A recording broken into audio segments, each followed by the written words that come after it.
ओम श्री गणेशाय नमः। आप सभी भक्तजनों को आषाढ़ अमावस्या की हार्दिक शुभकामनाएं। आज की इस वीडियो में आप सुनेंगे अमावस्या की कथा। इस कथा को अमावस्या के दिन अवश्य सुननी चाहिए। कथा सुनने से पहले हाथ में पुष्प लेकर सुनने से बहुत अच्छा फल मिलता है। तो प्रेम से बोलिए उमा महेश्वर भगवान की जय। प्रेम से बोलिए श्री लक्ष्मी नारायण भगवान की जय। किसी राज्य में एक राजा और एक रानी रहा करते थे। उनके 4 संतानें थीं। 2 लड़के थे और 2 लड़कियां थीं। एक लड़की का नाम था पूर्णिमा और दूसरी लड़की का नाम था अमावस्या। पूर्णिमा घर के कामों में निपुण थी और घर का पूरा काम अच्छे से कर लेती थी। काम समाप्त होने पर वह भगवान की पूजा अर्चना भी किया करती थी। इसके अलावा उसका एक और नियम भी था कि वो रोजाना गौ माता की सेवा भी किया करती थी। वहीं उसकी दूसरी बहन अम्मान न तो घर का कोई काम करती थी और न ही उसका कोई पूजा पाठ में रुचि थी और न ही वह कभी गौ माता की सेवा करती थी। पूर्णिमा सर्वगुण संपन्न थी। फिर भी राजा और रानी अपने दोनों बेटे से और पुत्री अमावस्या को भी प्रेम करते थे। वह पूर्णिमा को ज़्यादा नहीं चाहते थे, उसके साथ भेदभाव करते थे। समय के साथ राजा की 4 संतानें बड़ी हो रही थी। जब वे बड़े हो गए तो राजा ने अपने दोनों पुत्रों का विवाह योग्य कन्याओं के साथ करवा दिया। इसके बाद रानी ने राजा से कहा कि हे राजन, अब दोनों पुत्रियों का विवाह भी करवा दीजिए। वह भी विवाह योग्य हो गई हैं, लेकिन आप ऐसा करना कि पुत्री अमावस्या का विवाह किसी बड़े खानदान में कराना और पूर्णिमा का विवाह किसी गरीब परिवार में कराना, क्योंकि पूर्णिमा को तो केवल भगवान की पूजा पाठ और घर के काम काज करना पसंद है। साथ ही उसे गाय की सेवा करना भी बहुत पसंद है। गरीब घर में होगी तो उसके सारे काम हो जाएंगे और अमावस्या को कुछ करना पसंद नहीं है। इसके लिए बड़ा राजा घराना देखना ताकि उसे कोई काम न करना पड़े। तो रानी की बात सुनकर राजा ने कहा ठीक है और वह अपने पुत्रियों के लिए रिश्ता ढूंढने के लिए निकल पड़े। राजा अपने पड़ोसी राज्य में जाकर वहाँ के राजा के पुत्र से अमावस्या का रिश्ता तय कर देते हैं और वहीं पास ही के गांव में जाकर एक गरीब परिवार के लड़के से पुत्री पूर्णिमा का रिश्ता भी तय कर देते हैं। और घर आकर राजा ने सारी बातें रानी को बताई तो रानी सोचने लगे कि अब देखते हैं भगवान इसकी मदद कैसे करते हैं। यह तो बहुत ही पूजा पाठ करती है और भगवान में सदा ही मग्न रहती है। तो पूर्णिमा का भाई और भाभी पूर्णिमा से बहुत प्रेम करते थे, क्योंकि पूर्णिमा उनके घर के कामों में उनका साथ देती थी, हर काम में उसका हाथ बढ़ाती थी, जबकि अमावस्या अपने भाभी भाई का कोई सहायता नहीं करती थी, उन पर अपना रोप जमाती थी और ना ही किसी घर का कार्य करती थी। ऐसा करते करते कई महीने बीत गए। अमावस्या और पूर्णिमा दोनों का विवाह हो गया। राजा और रानी ने अपनी दोनों बेटियों की विदाई कर दी। विदाई करते समय राजा और रानी ने अमावस्या बेटी को खूब सारा धन दौलत देकर विदा किया और पूर्णिमा को कुछ भी नहीं दिया, खाली हाथ अपने घर से विदा कर दिया। इसके बाद दोनों बहनें अपने अपने ससुराल चली गई। कुछ दिन बीत गए। एक दिन अमावस्या अपने घर पर शिव जी की कथा कर रही थी, जिसमें वह सभी गांव वाले को निमंत्रण भेजी थी, पर अपनी बहन पूर्णिमा को नहीं बुलाई थी। जब गांव की सभी औरतें अमावस्या के यहाँ जाती तो उन्हें इस तरह से जाता हुआ देखकर पूर्णिमा उनसे पूछती कि आप सब इस तरह से तैयार होकर कहाँ जा रहे हैं। तो वे औरतें पूर्णिमा से कहती कि तुम्हारी बहन के यहाँ शिव जी की कथा रखी गई है, क्या तुम वहाँ पर नहीं जाओगी। तो पूर्णिमा कहती है कि मुझे तो मेरी बहन ने निमंत्रण ही नहीं भेजा, तो मैं नहीं जा सकती। तभी गांव की औरतें पूर्णिमा से कहती है कि बुलावा नहीं आया तो क्या हुआ, तुम्हारी बहन है, भूल हो गई होगी। यह तो भगवान शिव की कथा है, सुनने जाने से क्या हर्ज है। हम तो कहते हैं कि तुम हमारे साथ चलो। तो पूर्णिमा गांव की औरतों की बात मानकर उनके साथ भगवान शिव जी की कथा सुनने के लिए अमावस्या के घर चली गई। जब अमावस्या की नज़र पूर्णिमा पर पड़ी तो वह कहती है कि पूर्णिमा, तुम यहाँ कैसे चली आई, मैंने तो तुम्हें बुलाया ही नहीं। खैर कोई बात नहीं है, तुम आ ही गई हो तो चुपचाप बैठी रहना और मेरे यहाँ रिश्तेदारों को यह भूल कर भी मत बताना कि तुम मेरी बड़ी बहन हो। यह कहते हुए अमावस्या ने अपनी बहन पूर्णिमा की गरीबी का मजाक उड़ाया। तो यह सब सुनकर पूर्णिमा की आंखों में आंसू आ गए और उसने रोते रोते मन ही मन भगवान शिव जी से विनती करते हुए कहती है कि हे भगवान, क्या पूजा पाठ करना गलत है? गौ माता की सेवा करना गलत है? आखिर मेरी क्या गलती थी जो इस तरह मेरी गरीबी को मेरा बार बार मजाक बनाया जा रहा है? आप अपनी कृपा दृष्टि मुझ पर कब बनाएंगे? तब पूर्णिमा वहाँ पर बैठी बैठी यही बार बार कहती रहती। इतने में ही शिव कथा पूरी हो जाती है और अमावस्या भगवान का प्रसाद बांटने लगती है। वह सभी लोगों को प्रसाद दे देती है, लेकिन अपनी बहन पूर्णिमा को प्रसाद नहीं देती है। पूर्णिमा बड़े ही दुखी मन से बिना प्रसाद लिए अपने घर लौट आती है। पूरे रास्ते वह यही सोचती रहती है कि घर पर अगर बच्चे उससे कथा का प्रसाद मांगेंगे तो मैं उन्हें क्या कहूँगी। और यह भी सोचती रहती, मायके अपने भाई और भौजाई के यहाँ जाऊंगी तो वहाँ जाते हुए वहाँ के बच्चे के लिए भी कुछ लेकर जाना था। ऐसा सोचते हुए वह अपने घर लौट आई। घर वापस लौटकर आने के बाद में अपने पति और बच्चों से कहा कि मैं कुछ समय के लिए अपने मायके जा रही हूँ। तो पति ने कहा कि ठीक है, चले जाओ। तो थोड़ी देर बाद में पूर्णिमा अपने मायके के लिए रवाना हो गई। चलते चलते रास्ते में एक चबूतरा आया जिस पर तुलसी का पौधा लगा था। उस चबूतरे पर एक बूढ़ी अम्मा बैठी थी। वह कोई और नहीं, साक्षात तुलसी माता थी। उस बूढ़ी माता ने पूर्णिमा से कहा कि बिटिया, तुम कौन हो और कहाँ जा रही हो? तो पूर्णिमा अपना परिचय देते हुए कहती है कि माँ, मैं अपने मायके जा रही हूँ।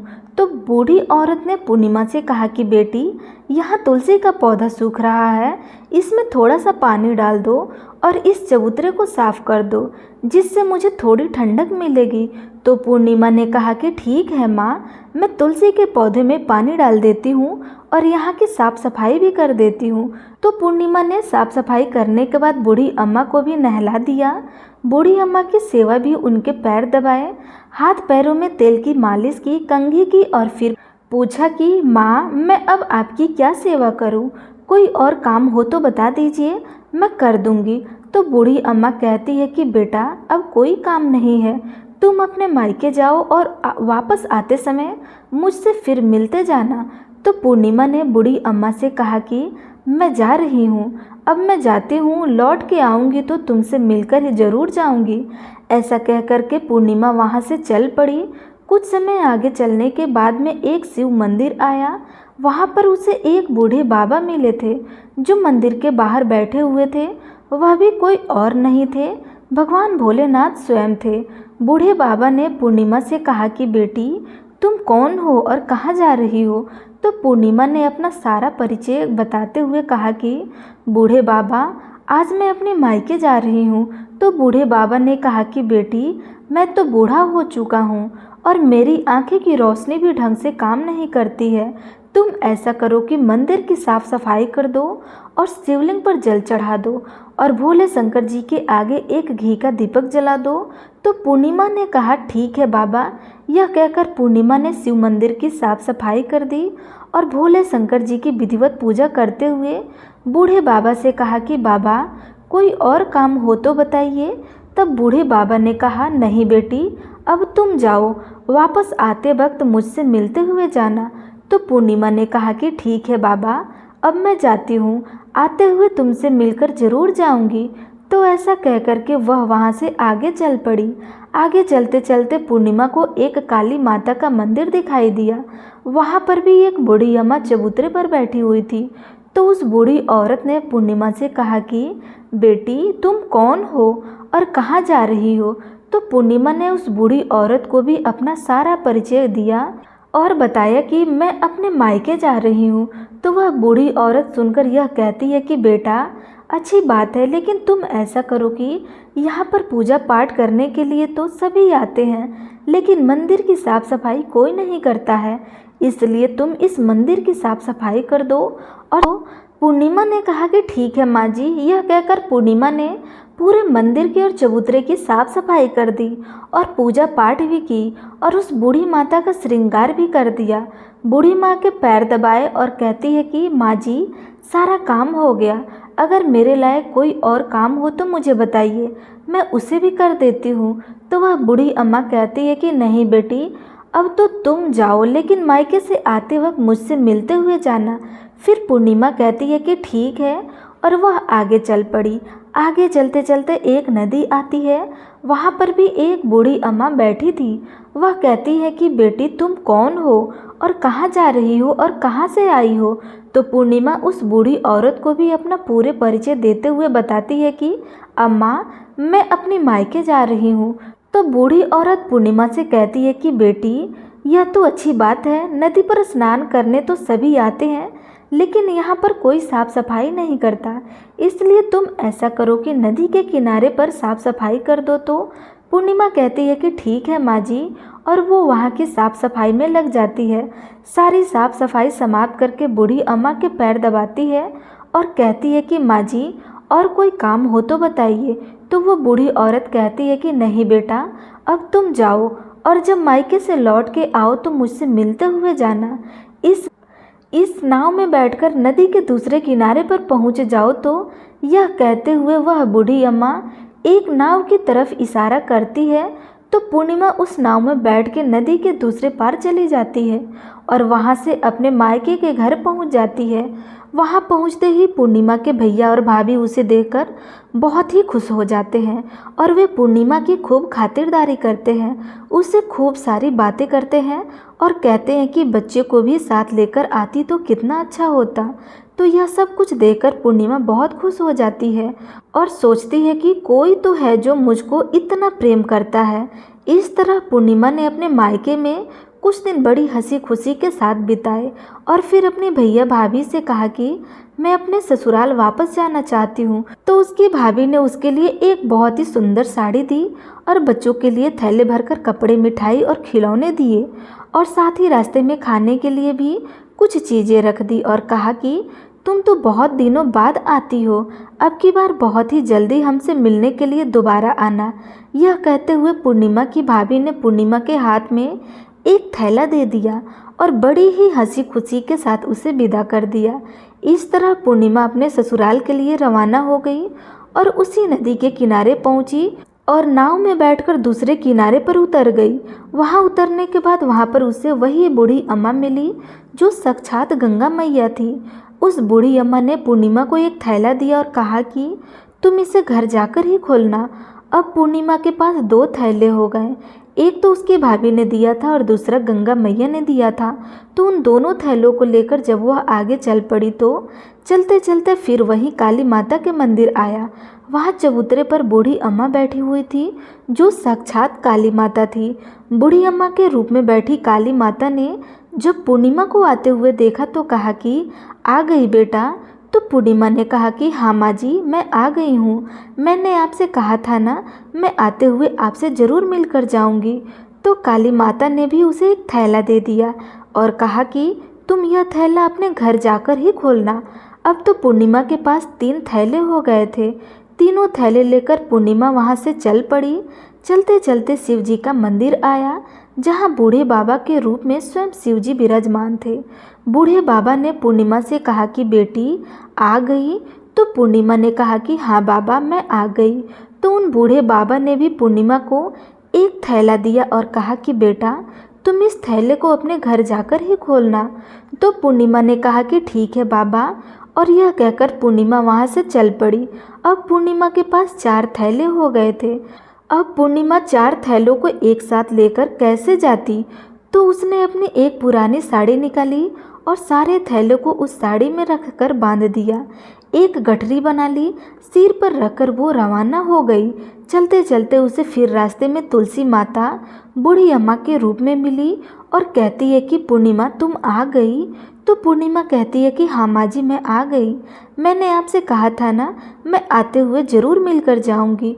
तो वह बूढ़ी अम्मा कहती है कि बेटा मैं तो तेरी ही राह देख रही थी, न जाने कितने दिन हो गए तुम्हें गए हुए, तुमने अच्छा किया जो मुझसे मिलने के लिए आ गई। यह कहते हुए बूढ़ी अम्मा उसे एक थैले दे देती है और कहती है कि बेटा यह थैला ले जाओ और अपने घर जाकर ही खोलना। तो पूर्णिमा ने कहा कि ठीक है माँ, आपने जैसा कहा है वैसा ही करूँगी। यह कहते हुए पूर्णिमा ने वहाँ से 5 थैला लेकर रवाना हो गई।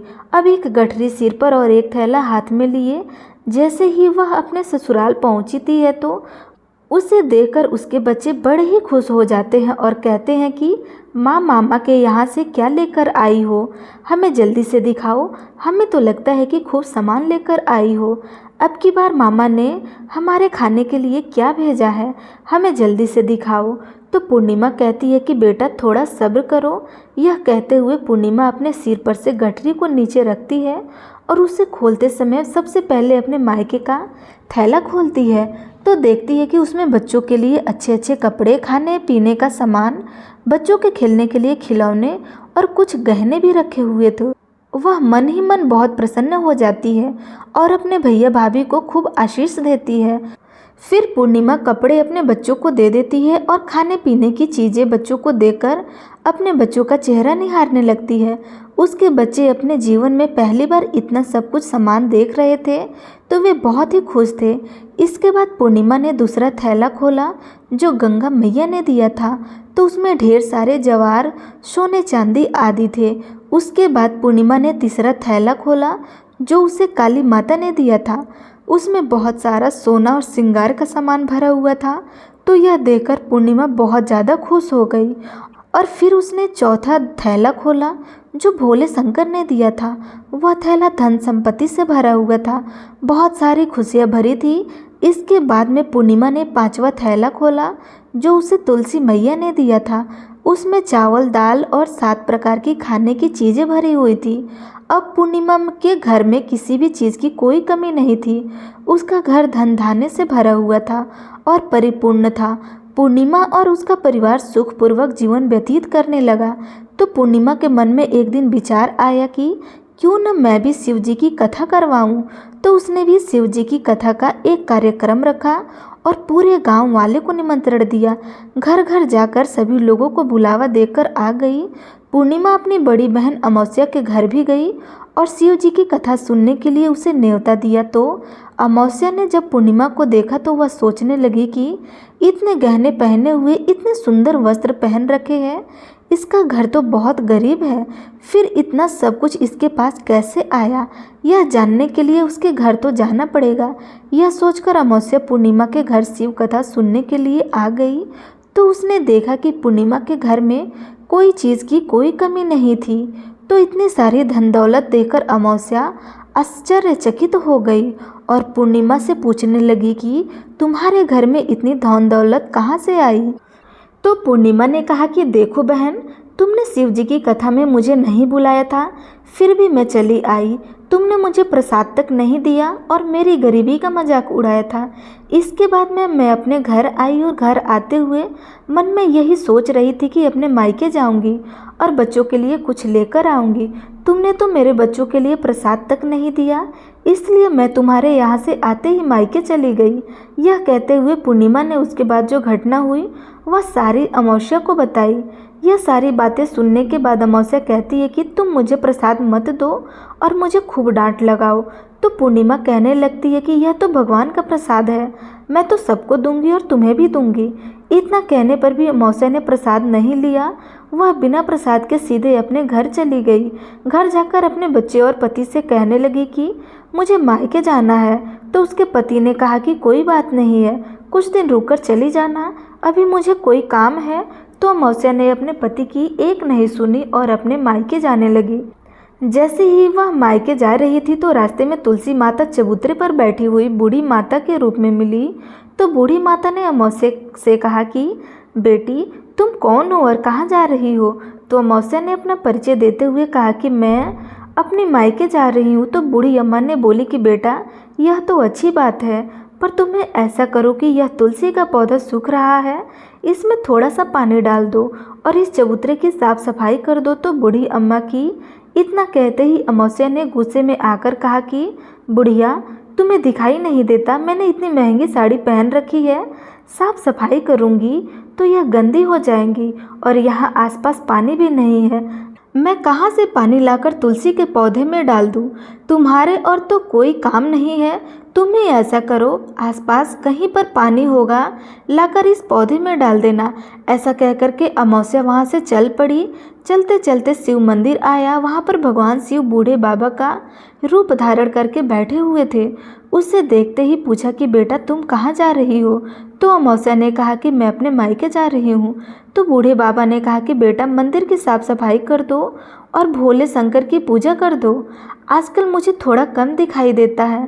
तो बूढ़े बाबा के साफ सफाई वाली बात सुनकर अमावस्या को गुस्सा आ गया और वह गुस्से में मना करते हुए वहाँ से चल पड़ी।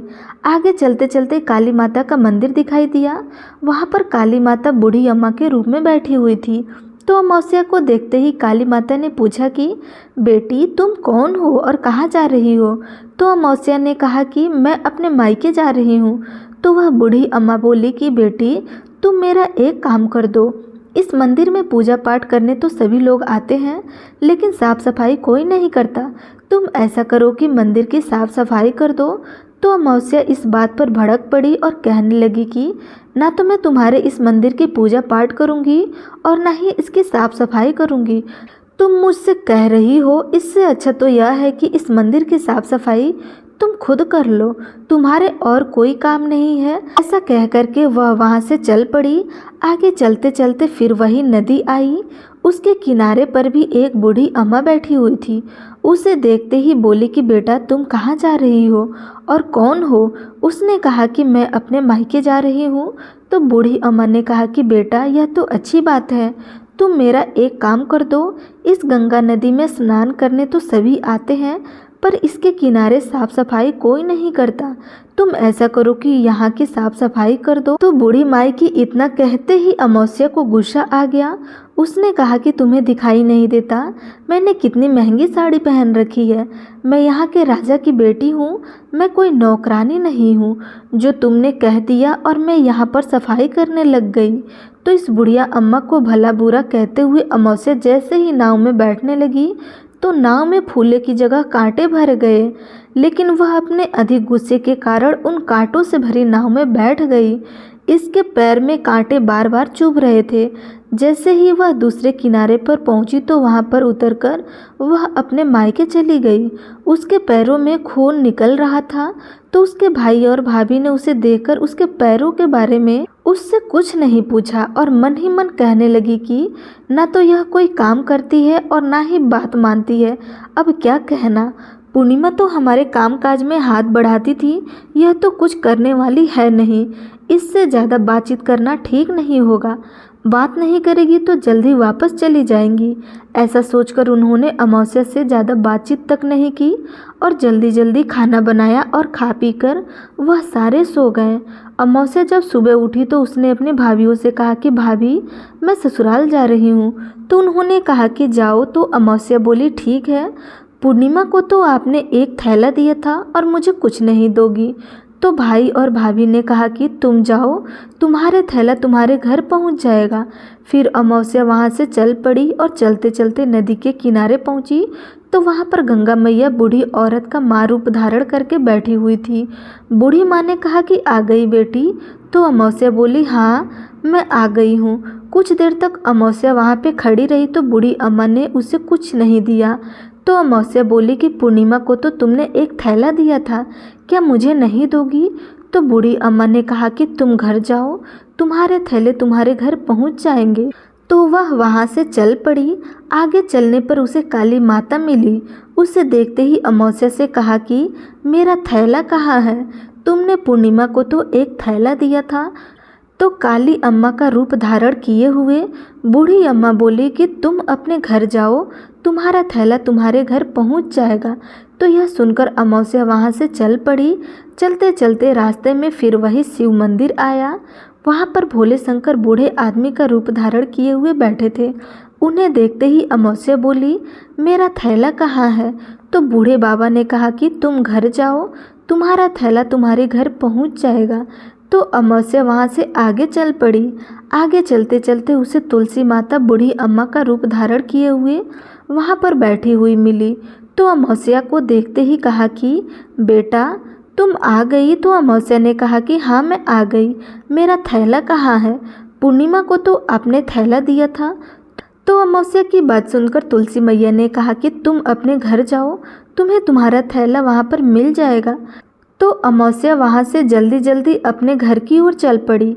जैसे ही वह अपने घर पहुँची तो आंगन में देखा कि वहाँ पर 5 थैले पड़े थे। अमावस्या ने मन में सोचा कि अब तो मेरे पास भी खूब सारा धन दौलत आ गया है। तो उसने जल्दी जल्दी सारे थैले को खोलकर देखा तो किसी में मिट्टी भरी थी, तो किसी में पत्थर रखे थे, किसी में कोयला था और मायके वाले थैले में बिल्कुल खाली पड़ा था। तो इस तरह से थैले को देखकर अमावस्या को बहुत ही गुस्सा आ गया और वह दौड़ती दौड़ती पूर्णिमा के घर गई और कहने लगी कि तुम्हें तो इतना सब कुछ मिला और मुझे कुछ नहीं मिला, तूने मुझसे झूठ क्यों बोला? तो अमावस्या की बात सुनकर पूर्णिमा कहती है कि जब मैं अपने मायके जाती हूँ तो अपनी भाभीयों के साथ उनके काम में हाथ बढ़ाती हूँ, उनके साथ मिलकर काम करती हूँ, उनकी इज्जत करती हूँ, लेकिन तुम तो अहंकारवश किसी की इज्जत नहीं करती हो, इसलिए वे भला तुम्हें क्या देंगे? तूने तुलसी माता को ठुकरा दिया, गंगा मैया को ठुकरा दिया, काली माता को भी ठुकरा दिया और भगवान शिव का कहना भी नहीं मानी, इसलिए उन्होंने तुम्हें कुछ भी नहीं दिया। मैंने उन सब का कहा हुआ काम बड़े ही श्रद्धा भाव से किया था, इसलिए यह सब कुछ मुझे प्राप्त हुआ। यह सब मुझे पूजा और भक्ति से मिलता है। तो यह सब सुनकर अमावस्या कहती है कि बहन मुझे माफ़ कर दो, मैंने तुम पर हमेशा अत्याचार किया है। माँ ने भी हमेशा हम दोनों के बीच में भेदभाव रखा था। आज मेरी आंखें खुल गई है, मुझे कुछ नहीं मिला, कोई बात नहीं, पर मैं भी भगवान की भक्ति करना चाहती हूँ और भगवान की भक्ति करके सब कुछ प्राप्त कर लूँगी। इन सब चीज़ों का रहस्य बताओ। तो पूर्णिमा कहने लगी कि तुम 3 सूत्र का ज्ञान लो और उसकी कथा करना। पहले सूत्र में दया मांगना, दूसरे सूत्र में कथा मांगना और तीसरे सूत्र में 108 बार ओम नमः शिवाय का जाप करना। बहन यह सूत्र भगवान ने स्वयं दिए हैं, इसलिए तुम इनको अपने हृदय में बसा लेना। मैंने भी इन तीनों सूत्रों को अपने जीवन में अपनाए थे और सच्चे मन से भगवान की भक्ति और पूजा पाठ की थी। तभी तो मुझे इतने गरीब घर में बहाने के बाद भी आज मेरे पास सब कुछ है, और तुम्हारे एक अमीर घराने में विवाह होने के बाद भी आज सब कुछ नष्ट हो गया है। तो यह 3 सूत्र अपने मन में रखकर अमावस्या अपने घर चली गई और भगवान की पूजा पाठ करने लगी। और अमावस्या शिव से माफ़ी मांगते हुए कहा कि हे भोले शंकर, मुझे माफ़ कर दीजिए, जो मैंने अपनी बड़ी बहन पूर्णिमा पर इतने अत्याचार किए थे। शिव कथा में वह बिन बुलाए आई थी, फिर भी मैंने उसका अपमान किया था, मुझे माफ़ कर दो। अब मैं पूरे विधि विधान से पूजा अर्चना किया करूँगी। और फिर वह गौ माता की सेवा भी करने लगी और दूसरे की मदद भी करने लगी, जिसकी वजह से उसका घर धन धान्य परिपूर्ण हो गया। बोलिए शंकर भगवान की जय, श्री विष्णु भगवान की जय। यह थी अमावस्या और पूर्णिमा, 2 बहनों की कथा, जो अमावस्या और पूर्णिमा के व्रत में अवश्य सुननी चाहिए। भगवान भोलेनाथ और भगवान श्री हरि विष्णु जी आपकी सभी मनोकामनाओं को पूर्ण करें। आज की कथा पसंद आई हो तो वीडियो को लाइक अवश्य करें। धन्यवाद।